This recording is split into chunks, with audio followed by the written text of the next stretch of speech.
ናይ ዘላለም ህይወት ክወርስ እንታይ ይግበር ስለምንታይ ሄርት ትብለኒ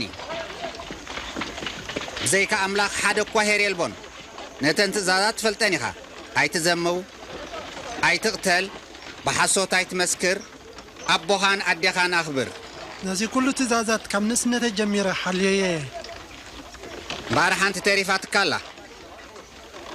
ዘለካ ኩሉ ሸጥካ ነቲ ገንዘብ ንድኻታት ሃቦም ሽባብ ሰማይ ሃብቲ ክህልወካ እዩ ድሕሪኡ ንዓሞ ሰዓበኒ ንሕና እኮ ሃብታማት ነጋዶ ኢና